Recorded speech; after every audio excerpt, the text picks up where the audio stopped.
당신은 지금까지 몇 번이나 이 사람은 절대 나를 이해 못할 거야 라고 생각하며 말문을 닫아본 적이 있나요? 우리는 평생 누군가에게 이해받기를 바라며 살아옵니다. 부모에게서, 배우자에게서, 자식에게서, 친구에게서 말입니다. 어쩌면 우리 인생의 가장 큰 숙제는 사랑받는 것도 성공하는 것도 아닌 바로 이해받는 것인지도 모릅니다. 어린 시절을 떠올려 보세요. 학교에서 돌아온 당신이 부모님께 하루 일과를 설명할 때 진심으로 들어주길 바랐던 그 마음을 기억하시나요? 오늘 학교에서 친구가 나한테 이렇게 말했어요 라고 시작한 이야기를 끝까지 듣지 않고 그래, 그런 일도 있지. 빨리 손 씻고 밥 먹어라는 대답이 돌아왔을 때의 그 허전한 말입니다. 그때 우리는 처음으로 배웁니다. 이해받지 못한다는 것이 얼마나 쓸쓸한 일인지를요. 성인이 되어서도 마찬가지입니다. 회사에서 힘든 하루를 보내고 집에 돌아와 배우자에게 하소연을 할 때 우리가 원하는 건 해결책이 아닙니다. 그냥 힘들었구나라는 공감 한마디면 충분합니다. 하지만 돌아오는 건 그 정도 가지고 뭘 그래 혹은 나도 힘들어라는 말입니다. 그 순간 우리는 또다시 깨닫습니다. 이 세상에서 나를 온전히 이해해 줄 사람은 아무도 없다는 사실을요. 하지만 정말 놀라운 건 이 고통이 당신만의 것이 아니라는 겁니다. 19세기 독일의 철학자 아르투어 쇼펜하우어, 그는 평생 염세주의자로 불렸던 사람입니다. 세상을 어둡게 바라보고 인간의 고통을 철학의 중심에 놓았던 그였지만 사실 그의 젊은 시절은 우리와 크게 다르지 않았습니다. 오히려 더 간절했을지도 모릅니다. 자신의 사상을 세상에 알리고 싶어 했고 사람들이 자신의 생각을 이해해 주기를 목이 마르게 기다렸던 사람이었으니까요. 쇼펜하우어는 1818년 30살의 나이에 자신의 대표작 의지와 표상으로서의 세계를 출간합니다. 그는 이 책이 세상을 바꿀 거라고 확신했습니다. 자신이 발견한 진리를 사람들이 알아볼 것이라고 믿었습니다. 밤을 새워가며 쓴 원고 몇 번이고 고쳐 쓴 문장들, 그 모든 것이 세상과의 소통을 향한 간절함이었습니다. 하지만 현실은 냉혹했습니다. 책은 팔리지 않았고 학계는 그를 무시했으며 사람들은 그의 강의실을 외면했습니다. 같은 시간대에 강의하던 헤겔의 강의실은 학생들로 북적였지만 쇼펜하우어의 강의실은 텅 비어 있었습니다. 그는 자신이 옳다는 것을 알고 있었습니다. 자신의 생각이 세상에 필요하다는 것도 알고 있었습니다. 그런데도 아무도 알아주지 않았습니다. 당신도 비슷한 경험이 있지 않나요? 당신이 옳다는 것을 알고 있는데 아무도 귀 기울여 주지 않을 때의 그 답답한 말입니다. 직장에서 더 나은 방법을 제안했지만 묵살당할 때, 가족에게 진심 어린 조언을 했지만 오히려 잔소리로 치부될 때, 친구에게 솔직한 마음을 털어놨지만 너무 예민한 거 아니야? 라는 말을 들을 때 말입니다. 쇼펜하우어는 그런 상황 속에서 점점 더 괴로워졌습니다. 그는 일기에 이렇게 썼습니다. 나는 진주를 돼지 앞에 던진 셈이다. 그의 분노와 좌절이 느껴지는 문장입니다. 세상이 자신을 이해하지 못하는 것에 대한 깊은 상처가 배어 있습니다. 그런데 흥미롭게도 그로부터 수십 년이 흐른 후 노년의 쇼펜하우어는 완전히 다른 사람이 되어 있었습니다. 여전히 세상은 그를 크게 알아주지 않았지만 그의 마음은 평온했습니다. 무슨 일이 있었던 걸까요? 그는 어느 날 이런 깨달음에 이릅니다. 나조차 나를 완전히 이해하지 못하는데 다른 사람이 나를 이해해 주길 바라는 것은 강아지에게 수학 문제를 풀어달라는 것과 같다. 잠깐 이 문장을 곱씹어 보세요.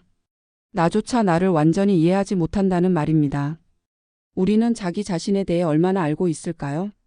어제 왜 그렇게 화가 났는지, 오늘 아침 왜 그렇게 우울했는지, 왜 특정한 말에 유독 마음이 상하는지 사실 우리 자신도 정확히 알지 못합니다. 어젯밤 당신이 배우자에게 짜증을 낸 진짜 이유는 무엇이었나요? 설거지를 안 해서? 아니면 그날 회사에서 상사에게 들은 말 때문에 쌓인 스트레스였나요? 아니면 어린 시절 부모님께 인정받지 못했던 기억이 불현듯 떠올라서였나요? 우리는 자신의 감정조차 제대로 파악하지 못할 때가 많습니다. 쇼펜하우어는 이것을 깨달았습니다. 나 자신도 나를 완벽하게 이해하지 못하는데 다른 사람이 나를 완벽하게 이해해 주길 바라는 것은 애초에 불가능한 기대라는 것을요. 그런데 여기서 중요한 포인트가 있습니다. 많은 사람들이 이 깨달음을 체념으로 받아들입니다. 그래, 어차피 아무도 나를 이해 못해. 그러니까 혼자 살아야지. 관계를 포기하고 마음의 문을 닫고 세상과 단절하는 쪽으로 해석하는 겁니다. 하지만 쇼펜하우어가 말한 것은 그게 아니었습니다. 그는 관계를 포기한 것이 아니라 기대의 방향을 바꾼 것입니다. 이해받기를 기대하는 대신 이해하려고 노력하는 쪽으로 말입니다. 상대가 나를 완벽하게 이해해 주길 바라는 대신 상대도 나와 똑같이 불완전한 존재라는 것을 받아들이는 쪽으로 말입니다. 생각해 보세요. 당신의 부모님도 완벽하지 않습니다. 그들도 누군가의 자식이었고 상처받고 실수하고 두려워하며 살아온 사람들입니다. 당신의 배우자도 마찬가지입니다. 그 사람도 자기 자신을 완전히 이해하지 못한 채 하루하루를 버티며 살아가고 있습니다. 당신의 친구도 동료도 심지어 당신을 가장 힘들게 하는 그 사람도 마찬가지입니다. 그렇다면 우리는 어떻게 해야 할까요? 쇼펜하우어는 이렇게 말합니다. 그럴 수밖에 없지. 상대가 나를 이해하지 못하는 것, 때로는 상처 주는 말을 하는 것, 내가 원하는 반응을 보이지 않는 것, 그 모든 것이 그럴 수밖에 없는 일이라는 겁니다. 그것은 상대가 나쁜 사람이어서가 아니라 인간이라는 존재 자체가 불완전하기 때문입니다. 이 깨달음이 그를 자유롭게 만들었습니다. 더 이상 왜 나를 이해해 주지 않는 거야? 라는 질문에 갇히지 않게 된 것입니다. 대신 이 사람도 나처럼 불완전한 존재구나라고 받아들이게 되었습니다. 그 순간 그는 세상에서 가장 자유로운 사람이 되었다고 했습니다. 이해받지 못해도 괜찮고 인정받지 못해도 괜찮고 심지어 오해받아도 괜찮은 사람이 된 것입니다.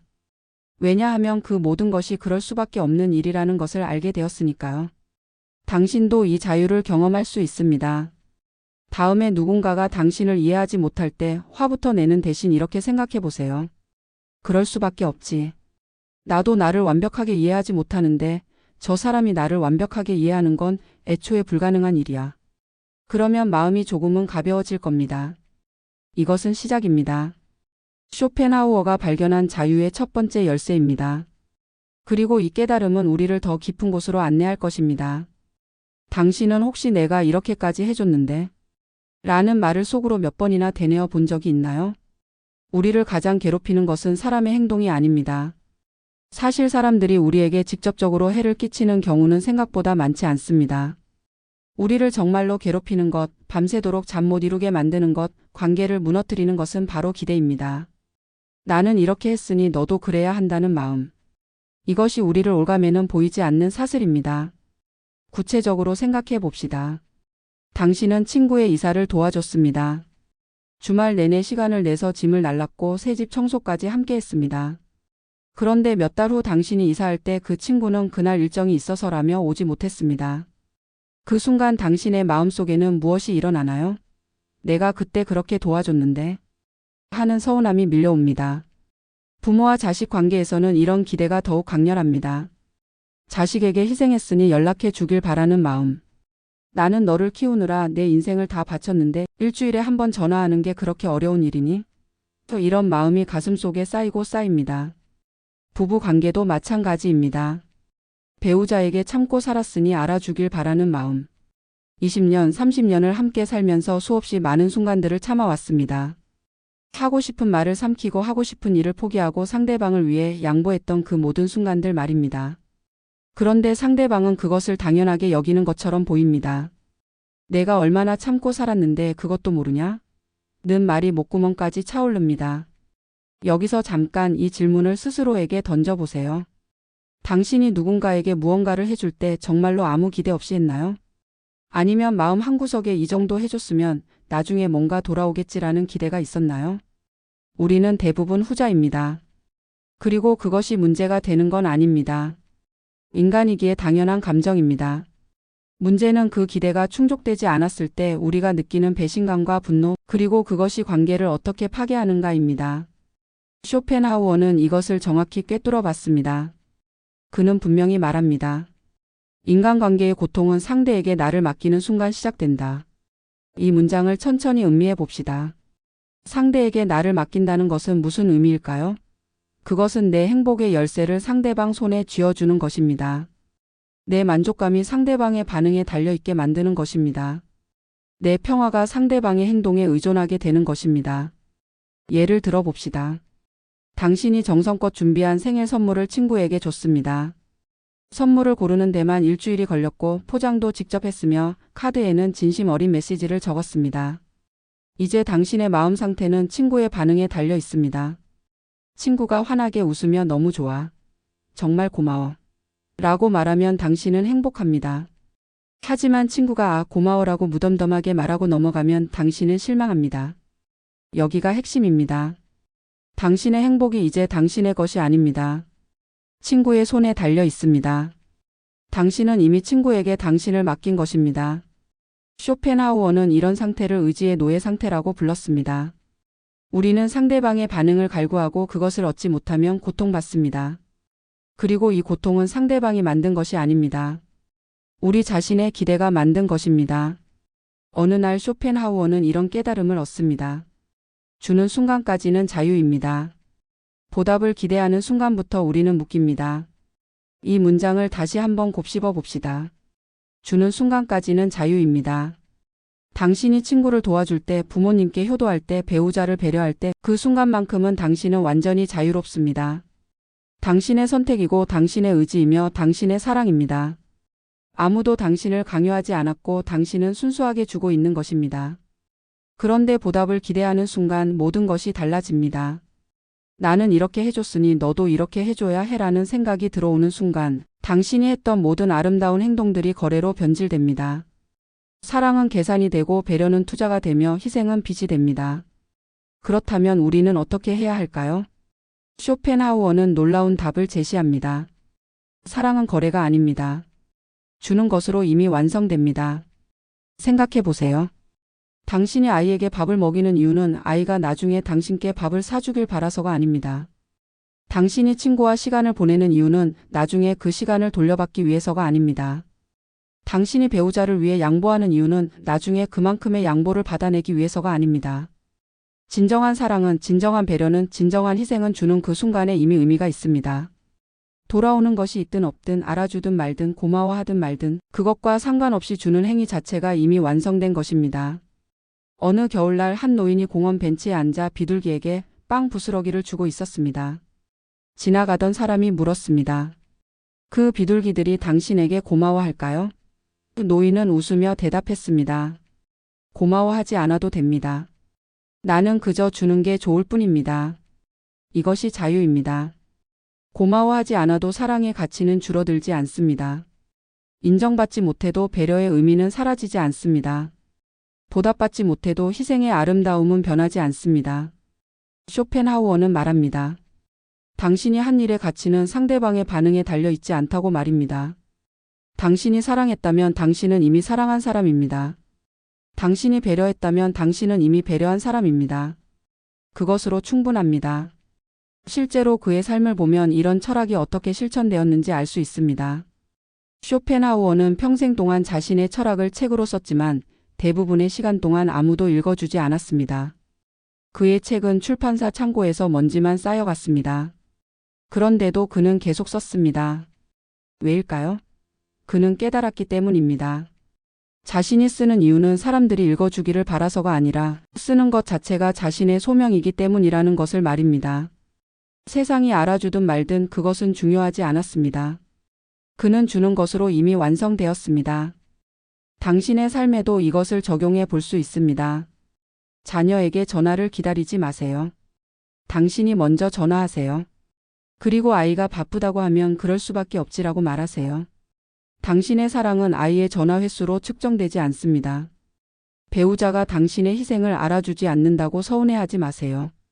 당신이 양보한 이유는 알아주라고가 아니라 사랑하기 때문입니다. 그 사랑은 인정과 무관하게 가치가 있습니다. 친구가 당신이 해준 만큼 돌려주지 않는다고 실망하지 마세요. 당신이 도와준 이유는 나중에 도움받기 위해서가 아니라 도와주고 싶어서였습니다. 그것으로 충분합니다. 그럴 수밖에 없지. 이 말은 포기가 아닙니다. 체념도 아닙니다. 이것은 기대를 내려놓는 선택입니다. 기대를 내려놓는다는 것은 사랑을 포기하는 게 아닙니다. 오히려 더 순수하게 사랑할 수 있게 되는 것입니다. 거래 없는 사랑, 조건 없는 배려, 보답 없는 희생, 이것이 진정한 자유입니다. 어떤 사람이 쇼펜하우어에게 물었습니다. 그렇게 살면 손해보는 것 아닙니까? 쇼펜하우어는 대답했습니다. 주고도 받지 못하면 손해라고 생각하는 순간 당신은 이미 주는 것의 기쁨을 잃어버린 것입니다. 주는 것의 기쁨. 이것을 회복하는 것이 두 번째 열쇠입니다. 상대방의 반응에 당신의 평화를 맡기지 마세요. 당신이 한 일의 가치는 이미 그 자체로 완성되어 있습니다. 다음에 누군가가 당신의 사랑에 무심하게 반응할 때 화내는 대신 이렇게 생각해 보세요. 그럴 수밖에 없지. 저 사람의 반응과 상관없이 나는 사랑했고 그것으로 충분해. 그러면 당신의 마음이 조금 더 자유로워질 것입니다. 이것은 관계를 포기하는 것이 아닙니다. 오히려 관계를 더 건강하게 만드는 시작입니다. 기대라는 족쇄에서 벗어날 때 우리는 비로소 진정으로 사랑할 수 있게 됩니다. 당신은 지금까지 몇 번이나 이 사람은 왜 안 변할까? 라고 한숨 쉬며 좌절해 본 적이 있나요? 사람을 바꾸려 할수록 마음은 더 지칩니다. 이것은 단순한 충고가 아니라 수많은 사람들이 평생 동안 경험하는 고통의 핵심입니다. 당신의 배우자를 떠올려 보세요. 20년을 함께 살았습니다. 20년 동안 당신은 몇 번이나 말했나요? 왜 양말을 벗어서 여기저기 던져 놓는 거야? 왜 약속 시간을 항상 지키지 않는 거야? 왜 내 말을 끝까지 듣지 않고 중간에 끼어드는 거야? 처음 1년은 사랑스럽게 말했습니다. 여보, 양말은 빨래통에 넣어줘. 다음 5년은 조금 짜증 섞인 목소리로 말했습니다. 몇 번을 말해야 알아듣니? 그 다음 10년은 거의 포기한 듯이 말했습니다. 평생 그렇게 살겠지 뭐. 그런데 놀라운 건 뭘까요? 20년이 지나도 양말은 여전히 거실 바닥에 있다는 겁니다. 부모님과 자녀의 관계도 마찬가지입니다. 게임 그만하고 공부 좀 해. 이 말을 몇천 번 했을까요? 하루에 3번씩 일주일이면 21번, 1년이면 1000번이 넘습니다. 그런데 아이는 여전히 게임을 합니다. 친구 관계에서도 똑같습니다. 너 그렇게 늦게 자면 건강 망가져. 10번도 넘게 충고했지만 친구는 여전히 새벽 3시에 잠듭니다.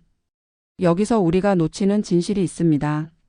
오래된 성격과 습관은 의지로 고칠 수 있는 것이 아닙니다. 아니, 더 정확히 말하면 타인의 의지로는 절대 고칠 수 없는 것입니다. 쇼펜하우어는 인간의 본성을 바위에 비유했습니다. 이것은 매우 중요한 비유입니다. 바위를 상상해 보세요. 당신이 그 바위를 아무리 세게 굴려도 하루 종일 굴려도 1년 내내 굴려도 바위의 본질적인 모양은 바뀌지 않습니다. 모서리가 조금 둥그러질 수는 있습니다. 표면이 매끄러워질 수도 있습니다. 하지만 각진 바위는 여전히 각진 바위이고 둥근 바위는 여전히 둥근 바위입니다. 당신이 아무리 원해도 각진 바위를 완벽한 구형으로 만들 수는 없습니다. 인간도 마찬가지입니다. 사람의 핵심적인 성격, 깊이 뿌리박힌 습관, 오랜 세월 동안 형성된 사고방식은 쉽게 바뀌지 않습니다. 아니, 거의 바뀌지 않습니다. 잠깐, 이것이 당신에게 절망적으로 들리나요? 많은 사람들이 이 지점에서 오해합니다. 그럼 사람은 절대 변하지 않는다는 말인가요? 그럼 노력할 필요도 없다는 건가요? 아닙니다. 쇼펜하우어가 말하는 것은 그게 아닙니다. 그가 말하는 것은 이겁니다. 당신이 사람을 바꾸려고 애쓰는 것이 문제입니다. 당신의 에너지를 잘못된 곳에 쓰고 있다는 겁니다. 생각해 보세요. 당신이 배우자의 습관을 20년 동안 고치려고 노력했습니다. 그 20년 동안 당신은 얼마나 많은 에너지를 소모했나요? 얼마나 많은 밤을 분노하며 보냈나요? 얼마나 많은 대화가 싸움으로 끝났나요? 그리고 결과는? 배우자는 변했나요? 대부분의 경우 답은 아니오입니다. 변한 것은 배우자가 아니라 당신입니다. 당신은 더 지쳤고 더 실망했으며 더 분노하게 되었습니다. 쇼펜하우어는 여기서 놀라운 비유를 제시합니다. 우리는 비를 멈추게 할 수 없습니다. 다만 우산을 쓸 수 있을 뿐입니다. 이 문장을 천천히 음미해 봅시다. 비가 내리고 있습니다. 당신은 하늘을 향해 소리칠 수 있습니다. 왜 비가 오는 거야? 그만 와. 주먹을 쥐고 화를 낼 수도 있습니다. 내일 중요한 약속이 있단 말이야. 제발 그쳐줘. 하지만 비는 멈추지 않습니다. 비는 당신의 감정과 무관하게 내립니다. 구름이 있고 수증기가 응결되면 비는 옵니다. 그것은 자연의 법칙입니다. 당신의 바람이나 분노와는 아무 상관이 없습니다. 그렇다면 현명한 사람은 어떻게 할까요? 비를 멈추게 하려고 애쓰는 대신 우산을 씁니다. 간단합니다. 비는 계속 오지만 당신은 젖지 않습니다. 이것을 인간관계에 적용해 봅시다. 타인의 행동은 날씨와 같습니다. 오늘은 맑고 내일은 비가 오는 것뿐입니다. 당신의 배우자가 오늘 기분이 좋을 수도 있고 내일은 짜증이 날 수도 있습니다. 당신의 부모님이 오늘은 이해해 주실 수도 있고 내일은 잔소리 하실 수도 있습니다. 당신의 친구가 오늘은 따뜻할 수도 있고 내일은 차갑게 대할 수도 있습니다. 이것은 그들이 나쁜 사람이어서가 아닙니다. 그들도 인간이기 때문입니다. 그들의 기분, 상태, 반응은 수많은 요인에 의해 결정됩니다. 어젯밤에 얼마나 잘 잤는지, 오늘 아침에 무슨 일이 있었는지, 지금 어떤 스트레스를 받고 있는지, 과거에 어떤 상처를 받았는지. 이 모든 것이 복잡하게 얽혀서 그들의 날씨를 만듭니다. 그리고 당신은 그 날씨를 통제할 수 없습니다. 아무리 원해도 아무리 노력해도 당신은 다른 사람의 내면의 날씨를 맑게 만들 수 없습니다. 그렇다면 우리는 무엇을 할 수 있을까요? 그럴 수밖에 없지. 이 말은 마음에 우산을 씌우는 말입니다. 배우자가 또 양말을 아무데나 벗어났습니다. 예전 같으면 화를 내며 몇 번을 말해야 알아듣니? 라고 소리쳤을 겁니다. 하지만 이제는 말합니다. 그럴 수밖에 없지. 20년 동안 그랬는데 오늘 갑자기 바뀔 리 없잖아. 이것은 포기가 아닙니다. 이것은 수용입니다. 우산을 쓰는 겁니다. 비가 오는 것은 어쩔 수 없지만 내가 젖을 필요는 없다는 깨달음입니다. 부모님이 또 잔소리를 하십니다. 예전 같으면 왜 맨날 똑같은 말씀만 하세요? 라고 반발했을 겁니다. 하지만 이제는 생각합니다. 그럴 수밖에 없지. 저분들은 평생 그렇게 사셨고 그것이 사랑을 표현하는 방식이니까. 친구가 또 약속에 늦었습니다. 예전 같으면 너 맨날 늦는 거 알지? 왜 고쳐지지 않니? 라고 따졌을 겁니다. 하지만 이제는 웃으며 말합니다. 그럴 수밖에 없지. 이 친구는 원래 시간 개념이 없으니까. 다음부턴 30분 일찍 약속을 잡으면 되겠네. 여기서 놀라운 일이 일어납니다. 당신이 상대를 바꾸려는 노력을 멈추는 순간 정작 바뀌는 것은 관계입니다. 분노는 상대를 바꾸지 못합니다. 다만 나를 소모시킬 뿐입니다. 이것은 쇼펜하우어가 평생 동안 관찰한 진리입니다. 당신이 배우자에게 화를 낼 때 배우자의 습관이 고쳐지나요? 아닙니다. 오히려 배우자는 방어적이 되고 당신은 더 화가 나며 관계는 더 나빠집니다. 당신의 분노는 상대를 전혀 변화시키지 못한 채 오직 당신의 에너지만 소진시킵니다. 밤늦게까지 화가 나서 잠을 못 이룹니다. 다음 날 피곤한 것은 당신입니다.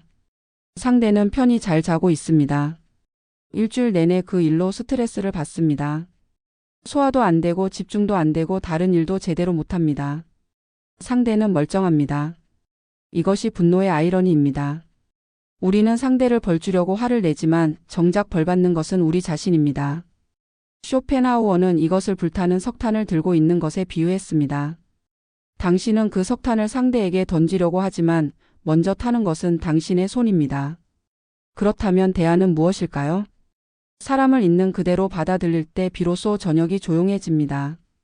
이 문장이 주는 평화를 느껴보세요. 저녁이 조용해진다는 것. 하루를 마감하며 마음이 편안해진다는 것. 누군가를 바꾸려는 집착에서 벗어나 그저 받아들이는 것. 당신의 배우자는 양말을 아무데나 벗어놓는 사람입니다. 그것이 그 사람입니다. 20년 동안 그랬고 앞으로도 그럴 겁니다. 하지만 그 사람은 당신이 힘들 때 곁에 있어주고 당신의 손을 잡아주고 당신을 웃게 만들어주기도 합니다. 양말을 벗어놓는 습관과 함께 그런 따뜻함도 함께 있는 사람입니다. 당신의 부모님은 잔소리를 하시는 분들입니다. 그것이 그분들입니다. 평생 그렇게 사셨고 앞으로도 그러실 겁니다. 하지만 그분들은 당신을 키워주셨고 당신이 아플 때 가장 걱정해 주시고 당신의 행복을 누구보다 바라시는 분들입니다. 잔소리와 함께 그런 사랑도 함께 있는 분들입니다. 이것이 그럴 수밖에 없지의 진정한 의미입니다. 바위는 바위입니다. 당신이 원하는 모양으로 깎아낼 수 없습니다. 하지만 바위는 바위대로의 아름다움이 있습니다. 거칠고 투박하지만 단단하고 믿음직스럽습니다. 비는 비입니다. 당신이 멈출 수 없습니다. 하지만 우산을 쓰면 됩니다. 그리고 때로는 그 빗소리가 당신을 평온하게 만들기도 합니다. 사람은 사람입니다. 완벽하지 않습니다. 당신이 원하는 대로 바뀌지 않습니다. 하지만 있는 그대로의 그 사람에게도 가치가 있습니다. 불완전함과 함께 아름다움도 함께 있습니다. 오늘 밤 당신이 집으로 돌아갈 때 또다시 당신을 화나게 만드는 누군가의 습관을 보게 될지도 모릅니다. 그때 한번 시도해 보세요. 화를 내는 대신 조용히 말해 보세요. 그럴 수밖에 없지. 그리고 마음에 우산을 씌우세요. 상대의 행동은 비처럼 계속될 것입니다. 하지만 당신은 더 이상 젖지 않을 것입니다. 당신의 평화는 상대의 변화에 달려 있지 않습니다. 당신의 평화는 당신의 수용에 달려 있습니다. 그날 밤 당신의 저녁은 처음으로 조용해질 것입니다. 누군가를 바꾸려는 소음에서 벗어나 있는 그대로를 받아들이는 고요함 속에서 당신은 비로소 쉴 수 있을 것입니다. 이것이 세 번째 열쇠입니다. 바위를 굴리기를 멈추고 비를 멈추게 하려는 노력을 그만두고 우산을 쓰는 지혜입니다. 당신은 혹시 왜 내가 한 말이 이렇게 왜곡되어 돌아오는 거지? 라며 후회해 본 적이 있나요? 말은 때로 관계를 망칩니다. 특히 비밀은 그렇습니다. 이것은 우리가 평생 동안 반복해서 배우지만 끊임없이 잊어버리는 교훈입니다.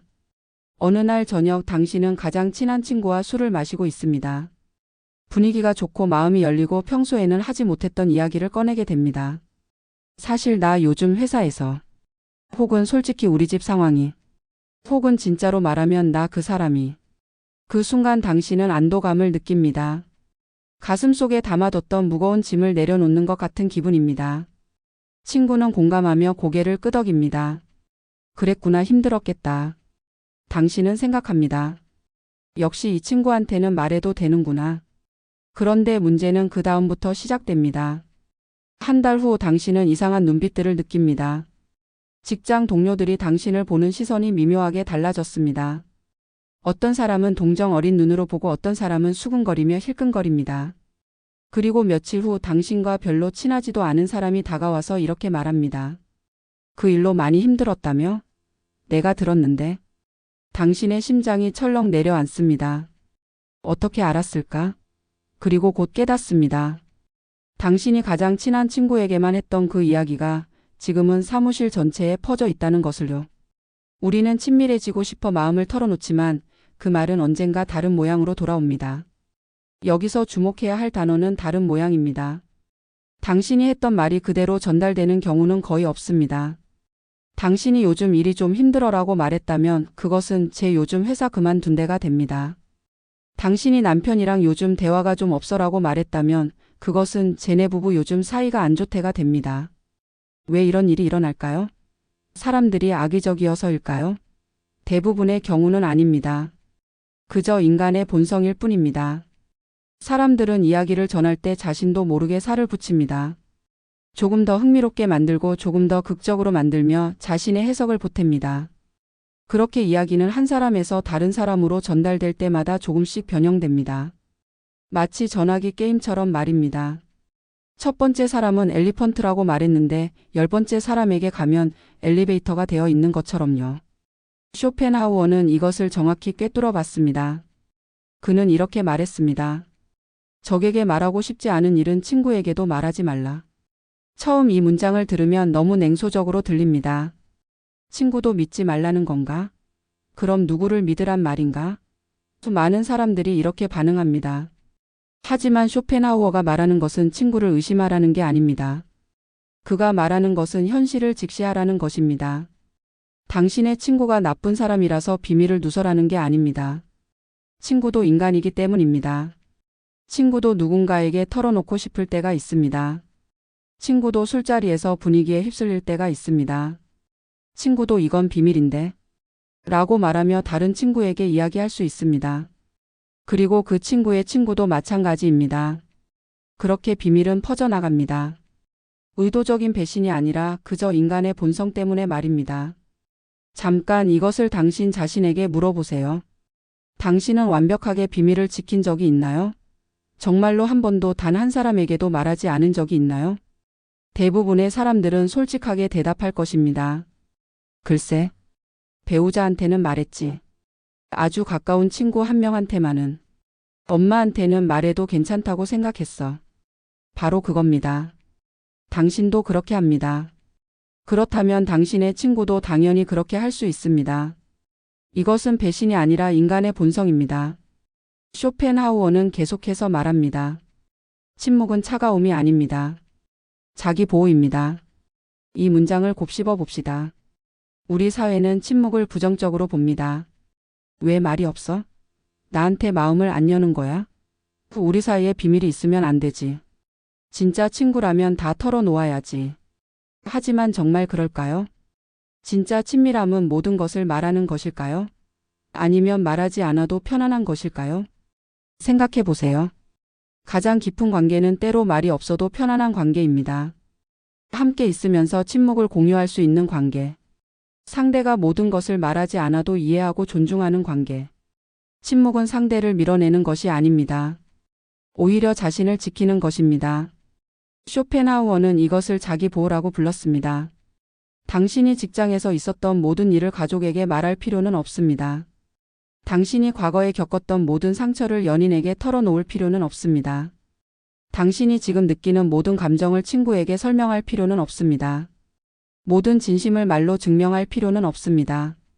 이것은 매우 중요한 깨달음입니다. 우리는 종종 착각합니다. 진심과 표현이 같은 것이라고 말입니다. 내가 나를 정말 사랑한다면 모든 걸 말해야 해. 우리가 정말 친하다면 비밀이 없어야 해. 하지만 진심은 말로만 증명되지 않습니다. 오히려 더 깊은 진심은 침묵 속에 있을 때가 많습니다. 당신이 힘든 시기를 겪고 있지만 부모님께 말씀드리지 않는 것은 사랑이 없어서가 아닙니다. 오히려 부모님을 걱정시키고 싶지 않은 사랑 때문입니다. 당신이 배우자의 작은 실수를 지적하지 않고 넘어가는 것은 무관심해서가 아닙니다. 오히려 관계를 소중히 여기기 때문입니다. 당신이 친구에게 모든 조언을 하지 않는 것은 친구를 신경 쓰지 않아서가 아닙니다. 오히려 친구를 존중하고 친구 스스로 답을 찾을 수 있다고 믿기 때문입니다. 쇼펜하우어가 발견한 역설이 있습니다. 조용히 지키는 사람이 결국 존중받습니다. 직장을 생각해 보세요. 누가 더 신뢰받나요? 모든 정보를 다 퍼뜨리는 사람? 아니면 중요한 일을 조용히 처리하는 사람? 당연히 후자입니다. 인간관계도 마찬가지입니다. 누가 더 깊이 신뢰받나요? 누구에게나 모든 이야기를 다 하는 사람? 아니면 신중하게 말을 아끼는 사람? 역시 후자입니다. 왜일까요? 사람들은 본능적으로 압니다. 조용한 사람이 더 안전하다는 것을. 그 사람은 나의 이야기도 함부로 하지 않을 것이라는 것을. 어느 회사에 2명의 직원이 있었습니다. 어는 사교적이고 말이 많았습니다. 모든 사람과 친하게 지냈고 점심시간마다 재미있는 이야기를 했습니다. B는 과묵했습니다. 필요한 말만 했고 개인적인 이야기는 거의 하지 않았습니다. 처음에 사람들은 어를 더 좋아했습니다. 재미있고 친근하고 다가가기 쉬웠으니까요. 하지만 시간이 지나면서 변화가 생겼습니다. 사람들은 중요한 일을 B에게 더 많이 맡기기 시작했습니다. 민감한 프로젝트, 기밀 정보, 중요한 협상. 왜일까요? B가 조용히 지키는 사람이라는 것을 알았기 때문입니다. 그렇다면 우리는 어떻게 살아야 할까요? 그럴 수밖에 없지. 내가 말했으니 퍼질 수도 있겠지. 이것은 체념이 아니라 현실 인식입니다. 당신이 무언가를 말하는 순간 그것은 더 이상 당신만의 것이 아닙니다. 그것은 상대방의 것이 되고 상대방은 그것을 어떻게 다룰지 선택할 것입니다. 그리고 대부분의 경우 그것은 퍼질 것입니다. 의도적이든 의도적이지 않든 조금씩 변형되어 예상치 못한 곳까지 전달될 것입니다. 이것을 받아들이면 분노는 줄고 지혜는 남습니다. 친구가 당신의 비밀을 다른 사람에게 말했다는 것을 알았습니다. 예전 같으면 분노했을 겁니다. 어떻게 나한테 그럴 수 있어? 비밀이라고 했잖아. 관계는 깨지고 당신은 배신감에 시달리며 밤새 잠을 못 이룰 것입니다. 하지만 이제는 다르게 생각할 수 있습니다. 그럴 수밖에 없지. 내가 말했으니 퍼질 수도 있는 거였어. 친구가 나쁜 사람이 아니라 그저 인간일 뿐이야. 나도 때로는 비밀을 완벽하게 지키지 못하니까. 이렇게 받아들이면 무슨 일이 일어날까요? 첫째, 분노가 줄어듭니다. 상대를 원망하는 대신 상황을 이해하게 됩니다. 친구를 잃지 않아도 됩니다. 관계가 깨지지 않아도 됩니다. 다만 다음부터는 조금 더 신중하게 말하면 됩니다. 둘째, 지혜가 남습니다. 당신은 배웁니다. 어떤 이야기는 말하지 않는 것이 더 낫다는 것을. 침묵이 때로는 가장 현명한 선택이라는 것을. 모든 진심을 말로 증명할 필요는 없다는 것을. 셋째, 당신은 더 강해집니다. 당신은 더 이상 다른 사람의 비밀 보관 능력에 의존하지 않습니다. 당신의 평화는 누군가가 입을 다물고 있는지에 달려 있지 않습니다. 당신은 스스로를 지킬 수 있는 사람이 됩니다. 오늘부터 이렇게 해보세요. 누군가에게 무언가를 말하고 싶을 때 잠깐 멈추세요. 그리고 스스로에게 물어보세요. 이 말이 적에게 전달되어도 괜찮을까? 만약 답이 아니오라면 그것은 친구에게도 하지 않는 것이 좋습니다. 이것은 친구를 의심하는 것이 아닙니다. 이것은 현실을 받아들이는 것입니다. 이것은 관계를 차갑게 만드는 것이 아니라 오히려 관계를 보호하는 것입니다.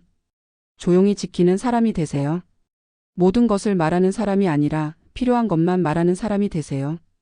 그러면 시간이 지날수록 당신은 더 많은 존중을 받게 될 것입니다. 그리고 무엇보다 당신은 더 평화로워질 것입니다. 내가 한 말이 퍼지면 어떡하지? 라는 불안에서 벗어나 나는 지킬 것을 지켰어 라는 확신 속에서 살게 될 것입니다. 이것이 네 번째 열쇠입니다. 침묵의 무게를 이해하고 말의 힘을 존중하며 모든 진심을 말로 증명할 필요가 없다는 자유를 누리는 것입니다. 당신은 마지막으로 언제 진정으로 혼자였나요?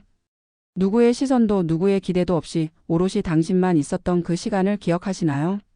쇼펜하우어는 고독을 두려워하지 말라고 했습니다. 이것은 그의 철학에서 가장 오해받는 부분이기도 합니다. 많은 사람들이 이 말을 듣고 생각합니다. 결국 혼자 살라는 거네. 사람들과 단절하라는 거네. 하지만 그가 말한 것은 그게 아니었습니다. 그는 이렇게 말했습니다. 혼자 있는 시간을 견디지 못하는 사람이 가장 쉽게 타인에게 매달린다. 이 문장을 천천히 음미해 봅시다. 혼자 있는 시간을 견디지 못한다는 것. 당신은 혹시 그런 적이 없나요? 주말 오후 집에 혼자 있습니다. 갑자기 불안해집니다. 무언가를 해야 할 것 같습니다. 핸드폰을 집어들고 누군가에게 연락합니다. 뭐해? 나올래? 아무 계획도 없이 그저 혼자 있기가 불편해서 말입니다. 밤늦은 시간 모든 일정이 끝났습니다. 이제 잠들기 전까지 온전히 당신만의 시간입니다. 그런데 두렵습니다. SNS를 열어 다른 사람들의 삶을 들여다봅니다. 유튜브를 켜고 아무 영상이나 봅니다. 그저 혼자 있는 고요함을 피하기 위해서 말입니다. 왜 우리는 혼자 있기를 두려워할까요? 쇼펜하우어는 답합니다. 혼자 있으면 자기 자신과 마주해야 하기 때문이라고. 다른 사람들과 함께 있을 때는 그들의 이야기, 그들의 감정, 그들의 기대에 집중할 수 있습니다. 하지만 혼자 남으면 피할 수 없습니다. 내 생각, 내 감정, 내 불안, 내 후회, 내 두려움과 마주해야 합니다. 그래서 사람들은 타인에게 매달립니다. 의존합니다. 너 없으면 난 안 돼. 나 혼자는 못 살아. 이런 말들이 사랑처럼 들리지만 사실은 두려움의 표현일 수 있습니다. 하지만 쇼펜하우어는 정반대로 말합니다. 혼자는 결핍이 아닙니다. 자유입니다. 이 깨달음이 얼마나 혁명적인지 아십니까? 우리는 평생 동안 이렇게 배워왔습니다. 사람은 혼자 살 수 없다. 관계가 중요하다. 외로움은 나쁜 것이다. 그래서 우리는 끊임없이 누군가와 연결되어 있으려고 애씁니다. 하지만 쇼펜하우어는 말합니다. 혼자 차를 마시고 혼자 걷고 혼자 생각할 수 있을 때 우리는 비로소 자신이 됩니다. 생각해 보세요. 당신이 진정으로 당신다운 순간은 언제인가요? 친구들과 시끄럽게 웃을 때? 회사에서 회의하고 있을 때? 가족과 저녁을 먹을 때? 물론 그 순간들도 소중합니다. 하지만 그때 당신은 정말로 당신인가요? 친구들 앞에서는 재미있는 사람이 되려고 노력합니다. 회사에서는 유능한 사람으로 보이려고 애씁니다. 가족 앞에서는 좋은 자녀, 좋은 부모, 좋은 배우자가 되려고 합니다. 그 모든 역할 뒤에 진짜 당신은 어디 있나요? 진짜 당신은 혼자 있을 때 나타납니다. 아무도 보지 않을 때, 아무도 기대하지 않을 때, 아무 역할도 연기하지 않아도 될 때. 그때 비로소 당신은 당신의 진짜 생각을 들을 수 있고 당신의 진짜 감정을 느낄 수 있으며 당신이 진짜 원하는 것이 무엇인지 알 수 있습니다. 어느 겨울 오후 한 사람이 공원을 혼자 걸었습니다. 핸드폰도 집에 두고 왔습니다. 처음에는 불안했습니다. 뭔가 놓치고 있는 것 같았습니다. 하지만 20분쯤 지나자 변화가 일어났습니다. 발걸음이 느려졌습니다.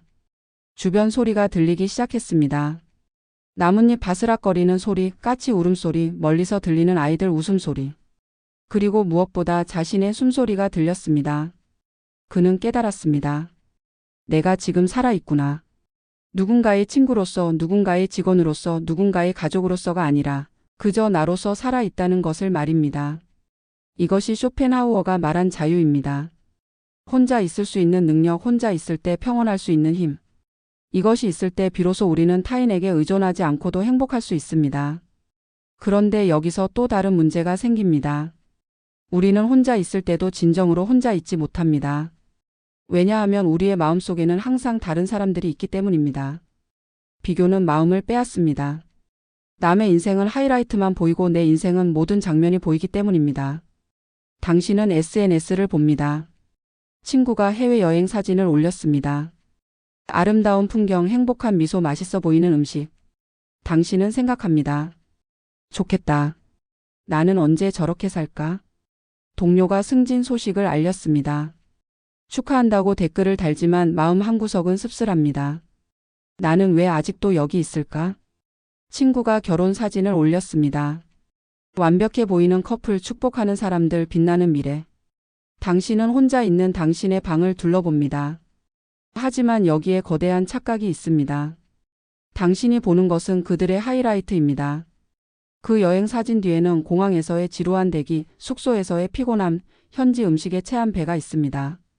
그 승진 소식 뒤에는 수년간의 야근, 정치적 스트레스, 가족과 보내지 못한 시간들이 있습니다. 그 결혼 사진 뒤에는 준비 과정의 스트레스, 양가의 의견 충돌, 미래에 대한 불안이 있습니다. 하지만 당신은 그것을 보지 못합니다. 당신은 그들의 하이라이트만 봅니다. 반면 당신 자신의 인생은? 당신은 모든 장면을 봅니다. 아침에 일어나기 힘들었던 것, 점심에 뭘 먹을지 고민했던 것, 오후에 실수했던 것, 저녁에 피곤했던 것. 모든 평범함과 모든 실패를 다 봅니다. 그러니 비교가 공평할 리 없습니다. 그들의 최고와 당신의 평균을 비교하는 것이니까요. 쇼펜하우어는 여기서 마지막 자유를 선사합니다. 그럴 수밖에 없지. 저 사람도 자기 인생을 살고 나도 내 인생을 사는 것뿐입니다. 그 친구의 여행은 그 친구의 인생입니다. 당신의 조용한 주말은 당신의 인생입니다. 둘 다 가치가 있습니다. 둘 다 의미가 있습니다. 어느 것이 더 낫다고 말할 수 없습니다. 그 동료의 승진은 그 동료의 길입니다. 당신의 현재 위치는 당신의 길입니다. 각자의 속도로 각자의 방향으로 가고 있을 뿐입니다. 그 친구의 결혼은 그 친구의 선택입니다. 당신의 현재 상태는 당신의 상황입니다. 좋고 나쁜 것이 아니라 그저 다른 것입니다. 이제 우리는 마지막 지점에 도달했습니다. 오늘의 모든 이야기를 관통하는 말은 하나입니다. 그럴 수밖에 없지. 누군가 당신을 이해하지 못할 때 마이너스 그럴 수밖에 없지. 당신이 준 것만큼 돌아오지 않을 때 마이너스 그럴 수밖에 없지. 사람이 당신이 원하는 대로 바뀌지 않을 때 마이너스 그럴 수밖에 없지. 당신의 비밀이 퍼져나갈 때 마이너스 그럴 수밖에 없지. 다른 사람의 삶이 더 좋아 보일 때 마이너스 그럴 수밖에 없지. 이 말은 마음을 내려놓게 하고 기대를 가볍게 하고 삶을 다시 나에게 돌려줍니다. 마음을 내려놓는다는 것. 이것은 포기가 아닙니다. 집착에서 벗어나는 것입니다. 왜 나만 이럴까? 왜 저 사람은 저럴까? 왜 세상은 이럴까? 하는 끝없는 질문에서 벗어나는 것입니다. 기대를 가볍게 한다는 것. 이것은 무관심이 아닙니다. 현실을 받아들이는 것입니다. 사람은 완벽하지 않고 관계는 복잡하며 인생은 예측할 수 없다는 것을 인정하는 것입니다. 삶을 다시 나에게 돌려준다는 것.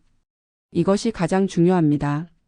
다른 사람의 반응에 당신의 행복을 맡기는 대신 다시 당신이 주인이 되는 것입니다.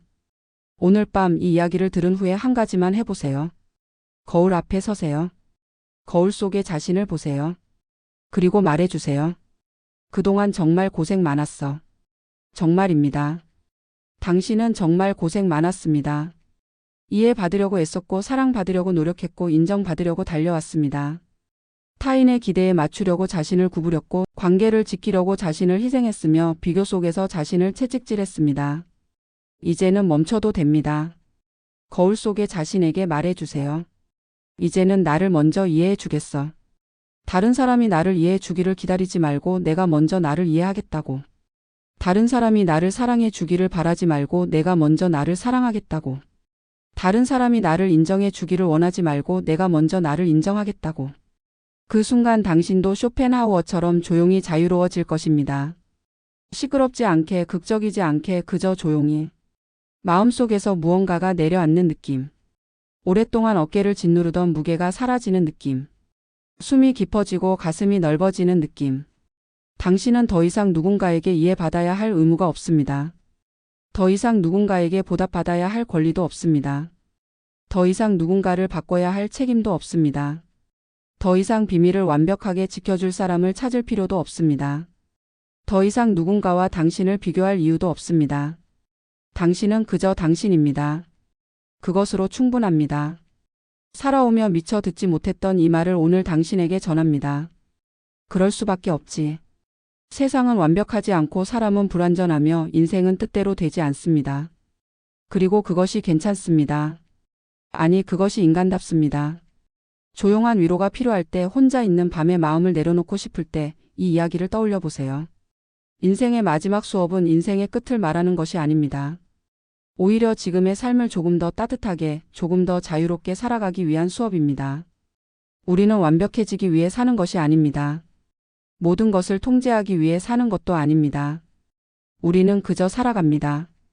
불완전하게, 때로는 서툴게, 하지만 우리답게 말입니다. 오늘 밤부터 당신의 삶이 조금 더 가벼워지기를 바랍니다. 누군가가 당신을 이해하지 못할 때 조용히 말해보세요. 그럴 수밖에 없지. 그리고 미소 지으세요. 그것은 체념의 미소가 아니라 자유를 얻은 사람의 미소입니다.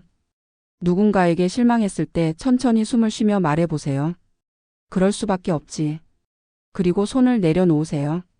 상대를 바꾸려던 손, 기대를 걸었던 손, 집착하던 손을 말입니다. 혼자 있을 때 거울을 보며 말해보세요. 그럴 수밖에 없지. 나도 완벽하지 않으니까. 그리고 그게 괜찮아. 그리고 당신 자신을 안아주세요. 쇼펜하우어는 말년에 이렇게 말했습니다. 나는 이제 세상에서 가장 자유로운 사람이다. 왜냐하면 나는 더 이상 아무것도 기대하지 않기 때문이다. 당신도 그 자유를 누릴 자격이 있습니다. 오늘 밤 이 수업을 마치며 당신에게 마지막으로 전합니다. 당신은 지금까지 정말 잘해왔습니다. 완벽하지 않았지만 그래서 더 아름다웠습니다. 모든 것을 얻지 못했지만 그래서 더 인간다웠습니다. 이제 조금 쉬어도 됩니다. 세상의 모든 기대를 내려놓고 당신 자신에게 돌아와도 됩니다. 그리고 조용히 말해보세요. 그럴 수밖에 없지. 그리고 나는 자유로워. 인생의 마지막 수업은 당신이 마음을 내려놓고 싶을 때, 조용한 위로가 필요할 때 언제나 이곳에서 당신을 기다리고 있겠습니다. 지금이라서 비로소 이해되는 인생의 문장들을, 미처 듣지 못했던 따뜻한 말들을 계속해서 전하겠습니다. 오늘 밤 당신이 조금이라도 더 자유로워지기를, 조금이라도 더 평화로워지기를, 그리고 무엇보다 당신 자신에게 조금 더 따뜻해지기를 진심으로 바랍니다. 여기까지 함께해 주셔서 고맙습니다. 오늘도 내일도 당신의 인생이 조용히 빛나기를 바라며 안녕히 주무세요.